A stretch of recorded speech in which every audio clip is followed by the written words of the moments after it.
मानुष जन्म दुर्लभ है, मिले न बारंबार।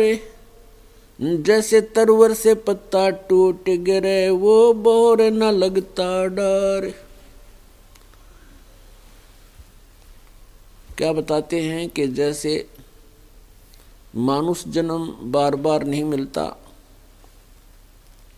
ये बहुत ही दुर्लभ है। और आपके हाथ से एक बार ये शरीर छूट गया, मृत्यु होगी, तो आप ऐसे टूट गिरोगे जैसे वृक्ष से पत्ता टूट के गिर जाता है, वह पुनः स्थापित नहीं हो सकता। क्या बताते हैं परमात्मा?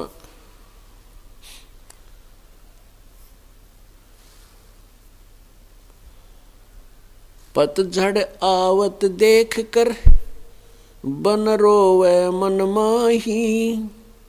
ऊंची टहनी पात थे, अब वो पीले हो जाही। परमात्मा कहते हैं कि ये संसार ऐसे समझो जैसे एक वृक्ष हो,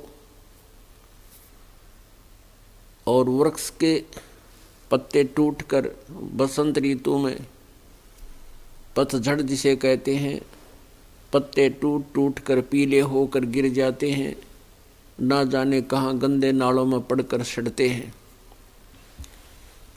इसी प्रकार बताते हैं परमात्मा कि जब आपका जन्म हुआ, आप छोटे से बालक थे, युवा हुए, वृद्ध हो गए, सफ़ेद बाल हो गए, और फिर मृत्यु की तैयारी होगी।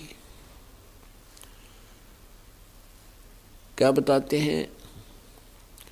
पात झड़नता यूं कहे, सुन भई तरवर राय। अब के बिछुड़े नहीं मिले, न जाने कहाँ पड़ेंगे जाए। जैसे कोई परिवार का सदस्य मृत्यु को प्राप्त हो रहा हो, कोई ऐसा असाध्य रोग हो जाता है, सबको पता लग जाता है कि यह मृत्यु निश्चित है, उसको भी पता लग जाता है तेरी मौत आ चुकी है, तो उस समय वो व्यक्ति यही विचार करता है, परमात्मा अब मैं कहाँ जाऊंगा, आगे मेरा क्या होगा। और कुछ एक होते हैं जो ये चिंता करते हैं बहुत से कि मेरे बच्चों का क्या होगा, मेरी संपत्ति का क्या होगा। और कुछ एक फिर भविष्य की भी सोचते हैं कि भगवान आगे कहाँ जाऊंगा मैं, आगे क्या होगा मेरे साथ। तो उसको बुद्धिमान व्यक्ति आसपास बैठकर सांत्वना देते हैं कि भाई ये चिंता का विषय मत बना, मृत्यु तो सबकी होनी है, ना कोई रहा जगत में, ना कोई रह सकता, कोई पहले मर गया, कोई बाद में मर जाता है, मृत्यु सबकी होती है, और ये सच्चाई है। इसी प्रकार परमात्मा हमें एक वृक्ष का उदाहरण देकर बताना चाहते हैं। पात झड़नता यूं कहे, सुन भई तरवर राय। अब के बिछुड़े ना मिले, ना जाने कहाँ पड़ेंगे जाए। अब तरवर कहता पात से, सुनो पात एक बात। यहाँ की यह रीति है, एक आवत एक जात।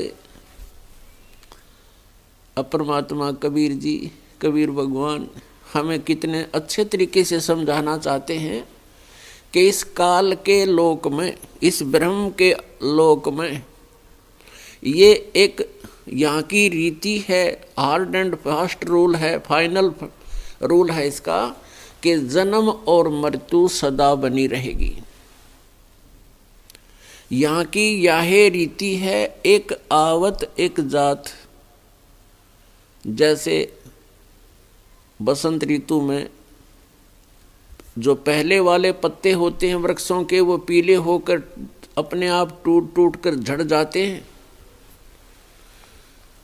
वो तो चले जाते हैं, कोई कहीं झाड़ बोझड़ों पर जा रहता है, कोई नीचे गंदे नालों में कट जाता है, पैरों के नीचे, पशुओं के नीचे कटता है, गल जाता है। और उसके तुरंत बाद ही फिर छोटी छोटी कोपल फूट आती है और फिर वृक्ष हरा भरा हो जाता है। और वो पत्ते एक वर्ष वो भी उसमें उछल कूद मचा लेंगे, फड़फड़ फड़फड़ कर लेंगे, 1 साल के बाद वो भी फिर इसी प्रकार दुर्गति को प्राप्त होंगे। तो क्या बताते हैं कि जैसे बूढ़ा मर गया, पोता पोती हो गए, ऐसे ही एक दिन वो पोता पोती भी वृद्ध होकर के ऐसे ही चले जाएंगे और उनके फिर आगे से नीची कोपल फूटे आएंगी। तो यहाँ बताते हैं, तरुवर कहता पात से सुनो पात एक बात, यहाँ की यह रीति है एक आवत एक जात। पोता आ गया, दादा की टिकट कट गई। तो कहने का भाव ये है कि ये के प्रोसीजर है, ये के जीवन है आपका यहाँ, जिसको तुम फाइनल मान बैठे। लेकिन हमें अभी तक कोई ये बताने वाला नहीं था कि जन्म और मृत्यु सदा के लिए समाप्त हो सकती है, जिस कारण से हम इसी प्रोसेस को अपना बैठे, फाइनल अंतिम मान लिया। अब परमात्मा हमें क्या बताते हैं कि जैसे तुम जो साधनाएं करते हो, आप जी जो साधनाएं करते हो, उनसे ये जन्म और मृत्यु का प्रोसीजर कभी समाप्त नहीं हो सकता। ये जन्म और मृत्यु का जो व्यवस्था है, ये कभी समाप्त नहीं हो सकती। आप जी किसकी पूजा करते हो? कोई तो श्री विष्णु जी यानी श्री राम या श्री कृष्ण रूप में, और कोई भगवान शंकर जी, कोई दुर्गा जी, कोई भैरव भूत हनुमान, और कोई तीर्थ व्रत ग्यास रोजा, और कोई जैसे मुसलमान भाई हैं ये बेचून अल्लाह की उपासना करते हैं, ऐसे ही ईसाई भी परमात्मा को निराकार बताते हैं, और ब्रह्म तक की साधना ही उनकी अंतिम साधना है। तो इन साधनाओं से, जैसे ब्रह्म तक की पूजा से जीव का जन्म और मृत्यु समाप्त नहीं हो सकता, और किए हुए कर्म का जो दंड है उसे भोगना ही पड़ेगा। किसी के पूर्व जन्म के पुण्य हैं तो पुण्य मिलेंगे, उनके पाप के कारण कोई संकट कष्ट है तो कष्ट भोगना ही पड़ेगा। एक पूर्ण परमात्मा है, पूर्ण परमात्मा परम अक्षर ब्रह्म कबीर देव कबीर साहब ही हमारे इस जन्म और मृत्यु के रोग को सदा के लिए समाप्त कर सकते हैं।